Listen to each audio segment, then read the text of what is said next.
Chapter 2. Someone is lying.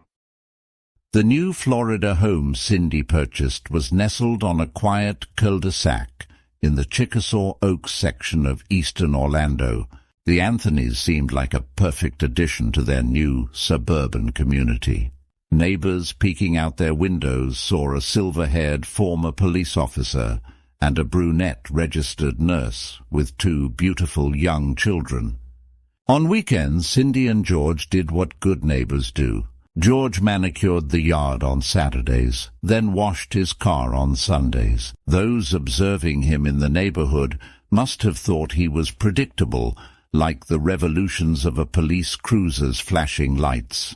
On workdays, George signed into his security guard job at the Orlando Arena by 3 p.m. and punched out just after midnight. He developed yard skills, from weeding runners in their lush green St. Augustine grass lawn. Cindy took turns with George grooming their new home's front yard space.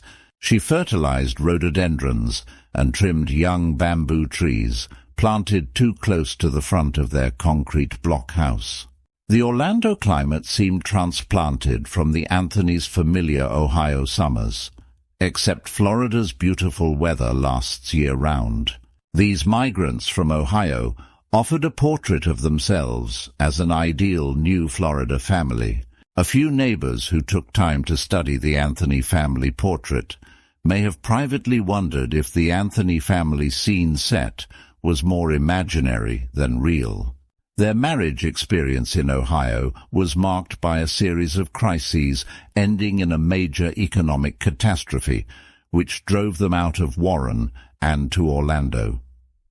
That experience had a salutary effect of sorting out Cindy's relationship with George.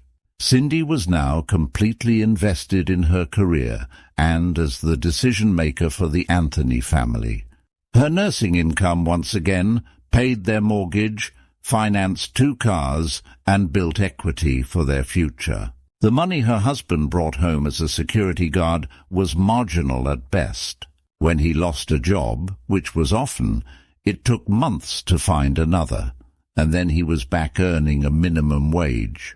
His income stream was a net subtraction in terms of a contribution to family revenue.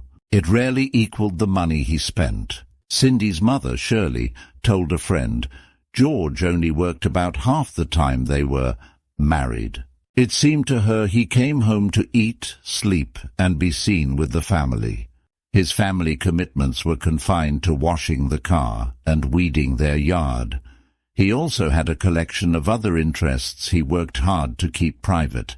Those surfaced years later, when he stole Cindy's life savings, filed for a divorce, and slept in his parents' living room. Cindy recalled that George had so many jobs she couldn't keep track of them. His friendships in the new Florida environment were as transient as his jobs. He kept in touch with a few deputies from the Trumbull County Sheriff's Office in Ohio. He maintained street creds with them by working in the security field, as he liked to describe it.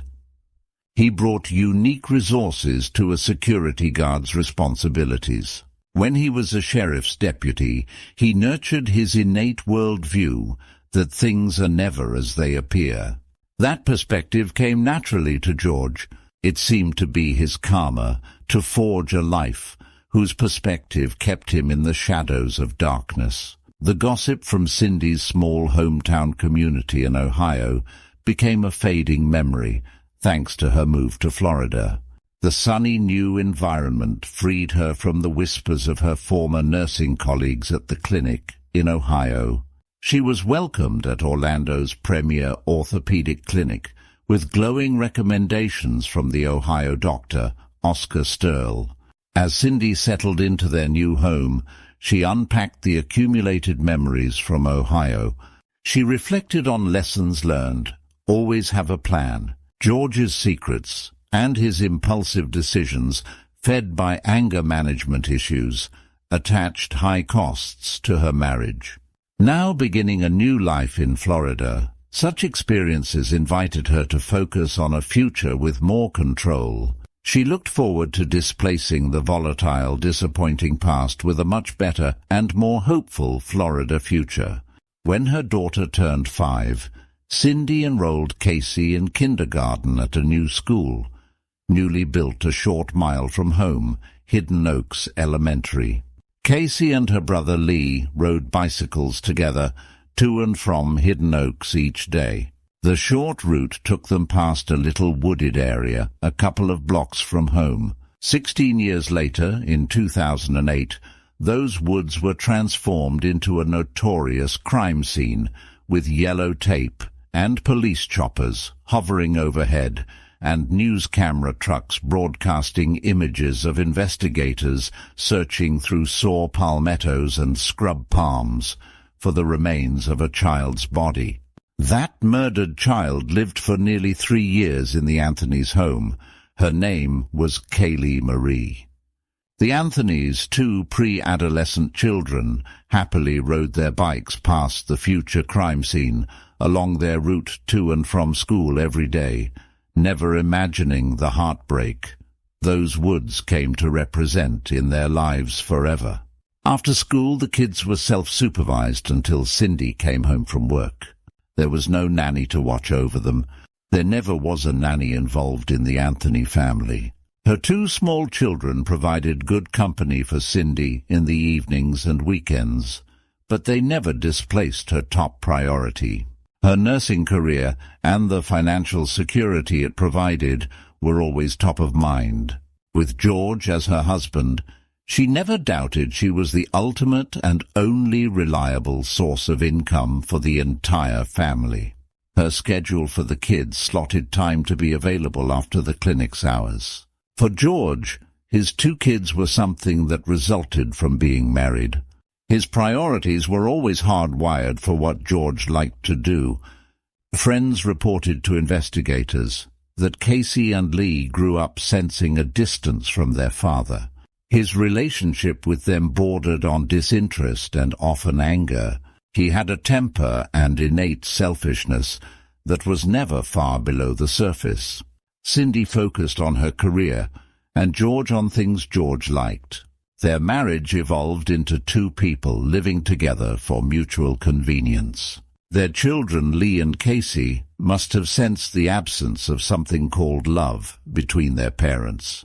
Cindy had every reason to expect her escape from Warren, Ohio, with its history of personal bankruptcy and foreclosure to a sun-filled new Florida life, would be a path into paradise.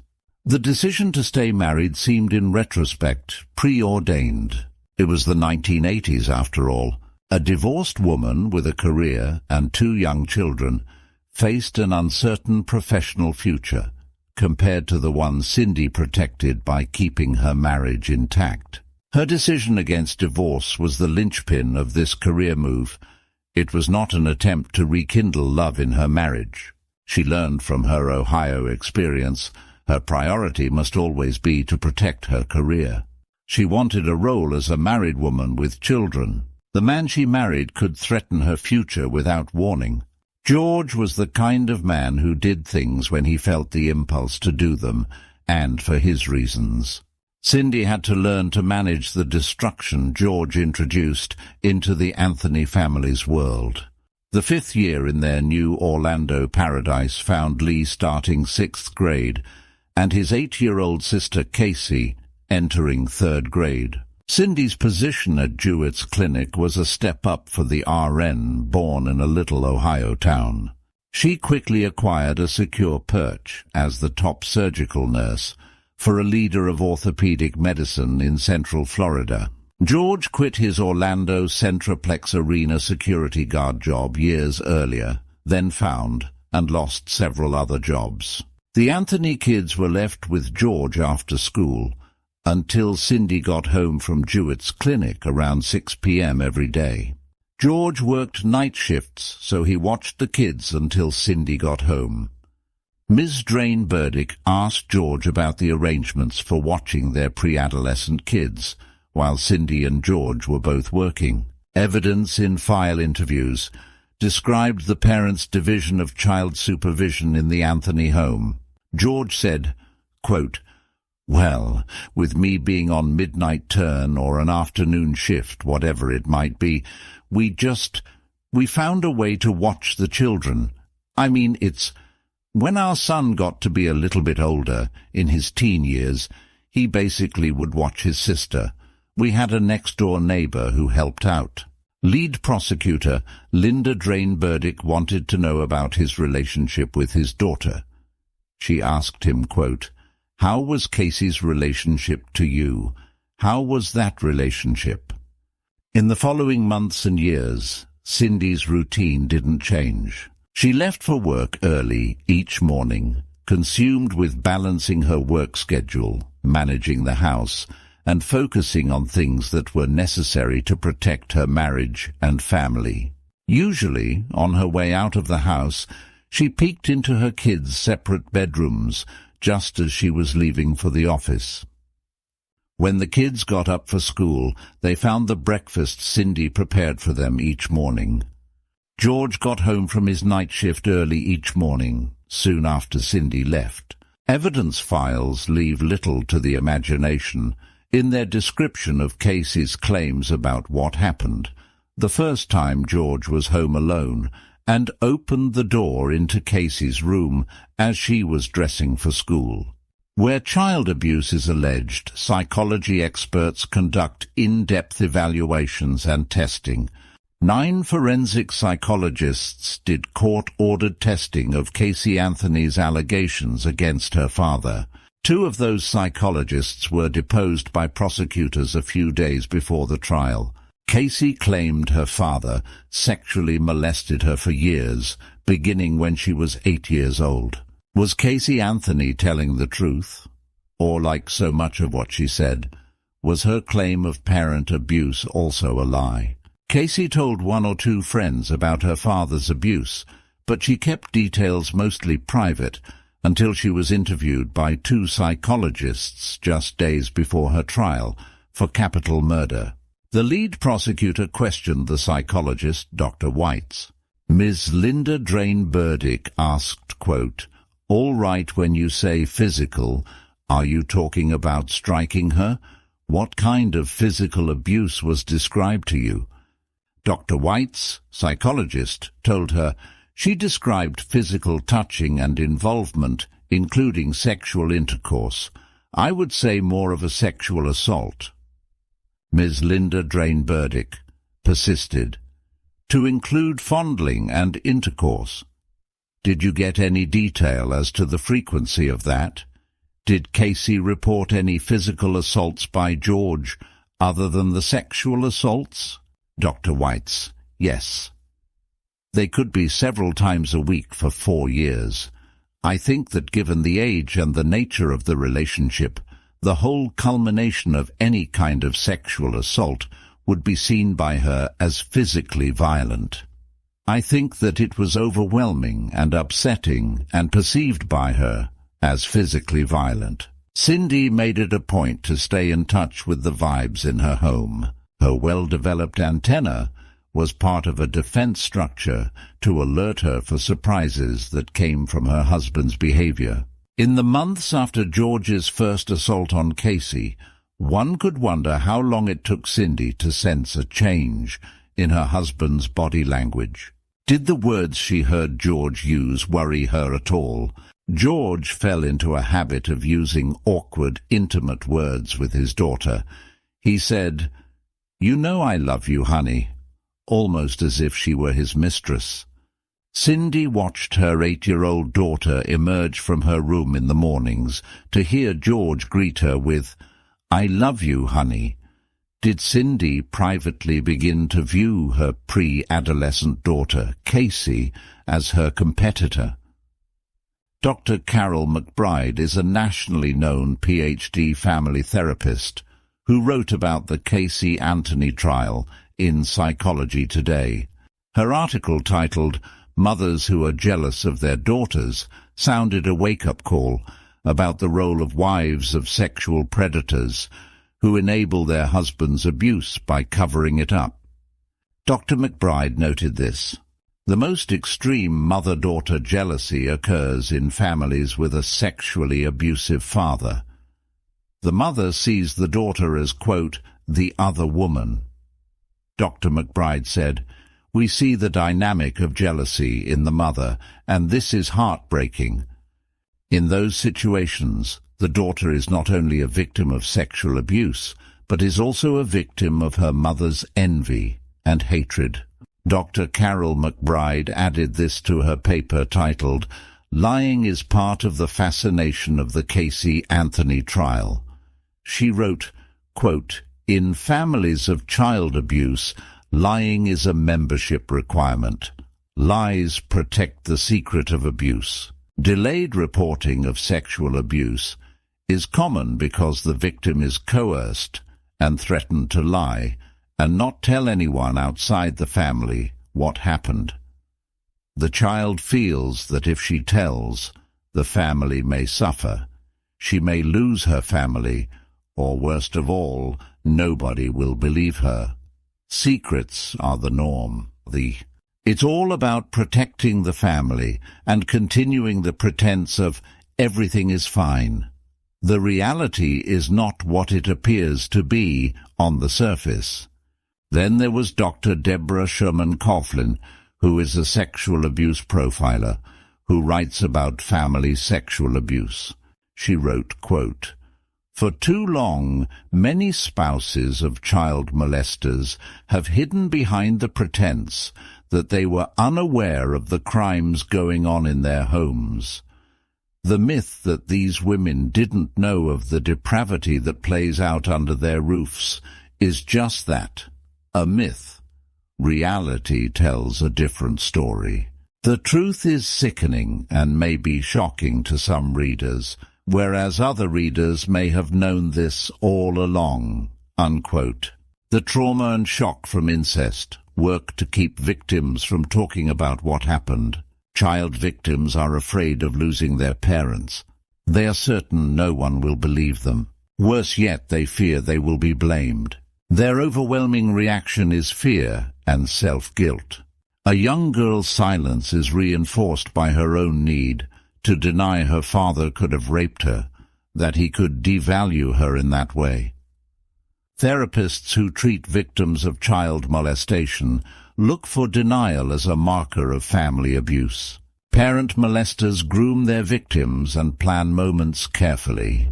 It is an important event for them. Did George want more of these private moments with his young daughter? Did he become addicted to the incestuous gratification that began that first morning in his child's bedroom when Casey was 8 years old? Child abusers make sure their victims understand they are not ever to speak of their special relationship. Each new betrayal of a daughter's trust becomes an opportunity for a father to escalate his level of molestation.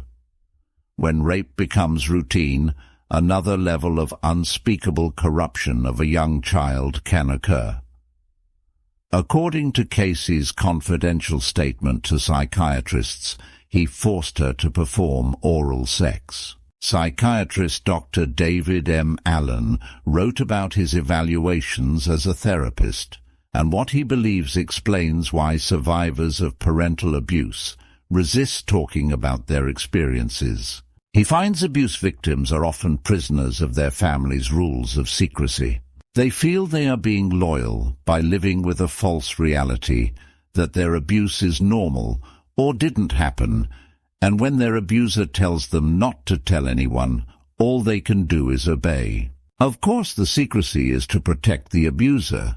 Dr. Allen says, "Many victims of incest dissociate or zone out when memories of the abuse surface. Most therapists just assume that this takes place because the incest survivor is trying to avoid the pain associated with the memory. Undoubtedly, this has something to do with it. However, I find that a much more important consideration with my patients is that they are following a family rule and do not want to break it out of family loyalty. When the abuse took place, They were told by the perpetrator in so many words, "This never happened." When the survivor starts to think about the fact that the incest did indeed happen, they dissociate so that the memories begin to either take on an unreal quality or seem to disappear altogether. Dissociating may be a way of preventing the sort of accidental revelation to others of what took place. I believe in general it has to do with avoiding violations of family rules more than with controlling anxiety, as they are downright ineffective at the latter.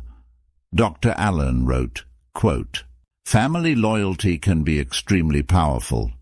Occasionally, as in the case of allegations made by the actress Mackenzie Phillips against her father, Papa John Phillips, incestuous sexual liaisons can even continue into adulthood.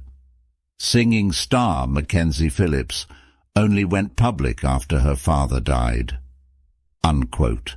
The forensic court-appointed psychologists turned in their full evaluations of Casey in 2011 to prosecutors before her trial.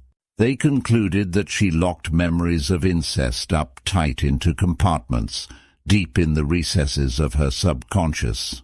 Her ability to function depended on this kind of denial.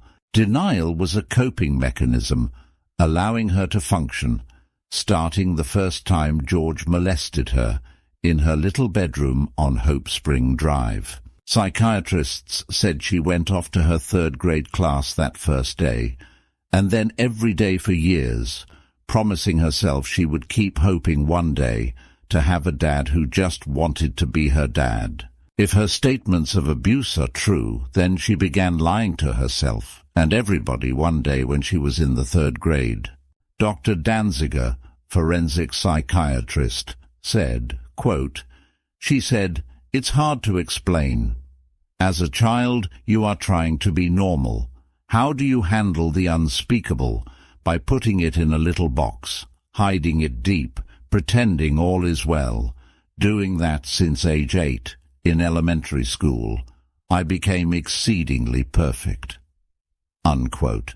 Casey Anthony said to Dr. Danziger, quote, "I hate the fact that I don't hate him for everything he's done, everything that's happened. I hate the fact that I can still love him. I am a little girl wishing her dad would just be her dad. Many years of anger, frustration, hurt, and pain. Finally, I can openly speak about it, but it is painful and distressing." Unquote. A review of the literature on parental abuse reveals child victims of abuse are starting to break social taboos against speaking out. One of those victims, Vicky Messer, shared her experiences in a blog that recalled what her mother knew during the time she was being abused and how she felt when her mother refused to help her. She wrote, quote, "For me personally, growing up in an incestuous home, one of my main coping mechanisms was denial or suppression of truth. I split off from reality through dissociation to minimize the damage. This dissociation was not something I consciously chose to do. It just seemed to automatically happen. The events that occurred in my childhood home were just too overwhelming for my mind to process." Unquote. Before her assaults, Casey was like other little girls, never doubting her father was there for support and to show her how much he believed in her. Now, as for nearly all victims, she blamed herself for what he did to her. Parent abusers groom their child victims to keep their abuse secret. For victims, it is a punishment that reinforces their sense of shame by refusing to let them share the truth with anyone. Leaving for school each morning, the 8-year-old little girl struggled to deal with her feelings. She compartmentalized her shame and felt isolated and powerless. She heard the love in her friends' voices when they talked about their own families, and the special relationship they had with their dads. She denied the reality that she no longer had the trusting relationship an 8-year-old innately needs from her father or mother. That is the way Casey herself would later describe how she felt. I asked my reporter, "Is any of this true?" After her arrest, the accused child killer told a psychologist that when she reached puberty, her father's sexual abuse subsided. But her brother began 3 years of his night terror visits to her bedroom after she was asleep. She said she told her mother, Cindy, who rebuked her and blamed her for saying anything. Dr. Danziger, quote, "I said, how were you able to do it? How were you able to go to school and make good grades in elementary and middle school, be a popular girl?" She said, "I compartmentalized and put things in their place."